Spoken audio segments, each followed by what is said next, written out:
Is a lake city అని చెప్పి నిజాం సర్కార్ 100 సంవత్సరాల ముందే ఒక అద్భుతమైన కట్టడాలను నిర్మించి మనకు అందించాడు. వారి వారసత్వంగా వచ్చిన ఈ కట్టడాలు మొన్న జరిగిన ఎండాకాలంలో తాగునీటి సమస్య వచ్చే కృష్ణా గోదావరి ఎండిపోతే హైదరాబాదు నగరానికి దాహార్తి తీసింది గండిపేట అంటే ఉస్మాన్ సాగర్, హిమాయత్ సాగర్ నుంచి ఈ నగరానికి తాగునీటిని వాడుకున్నామన్న సంగతి రాష్ట్ర ముఖ్యమంత్రి నేను చెప్పదలుచుకున్నా.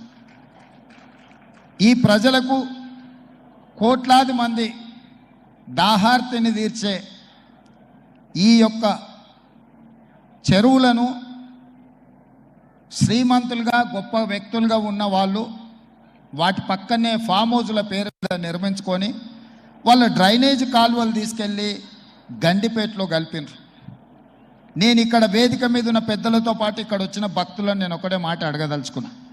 ఇవాళ వాళ్ళ విలాసవంతమైన జీవితం కోసం నిర్మించుకున్న ఫామ్ హౌజ్ల నుంచి వచ్చే డ్రైనేజ్ గండిపేటలో హిమాయత్ సాగర్ తాగునీటిలో కలిపితే ఆ నీళ్లు హైదరాబాదు నగరానికి తాగడానికి సరఫరా చేస్తుంటే వాళ్ళు నిర్మించిన అక్రమ నిర్మాణాలను వదిలేస్తే ఇక నేను ప్రజాప్రతినిధిగా విఫలమైనట్ట కాదా మీరు ఒక్కసారి ఆలోచన చేయండి. అందుకే ఒత్తిడి వచ్చిన మిత్రులకు ఫామ్ హౌజులు ఉన్నా ఏవి వదలకుండా హైడ్రా అనే ఒక సంస్థను ఏర్పాటు చేసి తెలియకుంటేనే ప్రజాప్రతినిధులం కొన్ని మన దినచర్యల్లో భాగంగా కొన్ని తప్పిదాలు చేస్తుంటాం. తప్పులు తెలవకుంటేనే కొన్ని తప్పులు జరిగిపోతుంటాయి. మరి ఆ ఖాతాను సవరించుకోవడానికి, ఆ బ్యాలెన్స్ షీట్ను సవరించుకోవడానికి తెలిసి కొన్ని మంచి పనులు చేయాలని నేను ప్రగాఢంగా విశ్వసిస్తున్నా, నమ్ముతున్నా. ఆ తెలిసి చెయ్యాలనుకుంటున్న మంచి పనులో భాగము ఈ చెరువులను చెరబట్టిన వాళ్ళ నుంచి విముక్తి కలిగించాలన్న ఏకైక లక్ష్యంతోనే ఈరోజు చెరువులను ఆక్రమించుకున్న వాళ్ళను ఎవరిని వదలకుండా ఉక్కు పాదంతో అణిచివేయాలన్న ఆలోచన, అందులో నిర్మాణాలను ఏ ఒత్తిడి వచ్చినా వెనక్కి తక్కకుండా తొలగించాలన్న ఆలోచనతోనే ఈరోజు ఈ చెరువులలో ఉన్న అక్రమ కట్టడాలను కూలగొడుతున్నాము.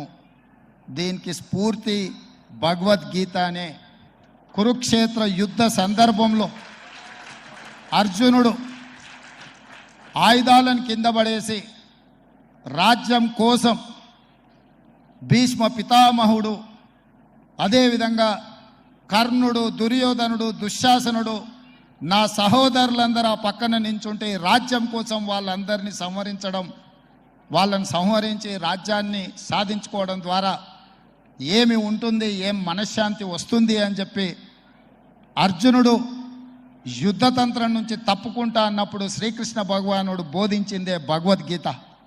చంపేదెవరు, చంపించేదెవరు, లోక కళ్యాణం కోసం నీ బాధ్యతను నెరవేర్చాల్సిందే. ధర్మం బ్రతకాలి, అధర్మం ఓడాలి అంటే నువ్వు యుద్ధం చెయ్యాల్సిందే అనే యుద్ధ నీతిని ఆ రోజు అర్జునుడికి బోధించింది శ్రీకృష్ణ భగవానుడు. ఇవాళ ఆ శ్రీకృష్ణ భగవానుడి బోధనానుసారమే ఈరోజు ఈ చెరువులను కాపాడే కార్యక్రమాన్ని నేను తీసుకుంటున్నా. నాకు తెలుసు ఈ చెరువులలో నిర్మాణమైన విలాసవంతమైన ఫామ్ హౌజులు ప్రభుత్వాన్ని ప్రభావితం చేయగలిగిన స్థానాలలో ఉన్న చాలామంది వ్యక్తులు ఉన్నారు. ప్రత్యక్షంగా ప్రభుత్వంలో భాగస్వాములు అయి ఉండొచ్చు, లేకపోతే సమాజం మీద బాగా ప్రభావితం చేయగలిగిన వ్యక్తులు ఉండొచ్చు. కానీ వాటన్నిటినీ నేను పట్టించుకోదలుచుకోలే. ఇది భవిష్యత్ తరాలకు, ఇది రాజకీయాలకు సంబంధం లేదు. నేను స్పష్టంగా చెప్పదలుచుకున్నా. రాజకీయాల కోసమో లేకపోతే రాజకీయ నాయకులను కొంతమందిని దృష్టిలో పెట్టుకొని చేపడుతున్న కార్యక్రమం కాదు ఇది.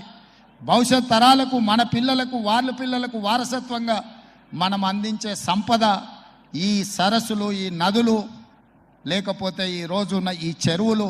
ఈ ప్రకృతి సంపదను మనం విధ్వంసం చేస్తే ప్రకృతి మన మీద కక్ష కడుతుంది.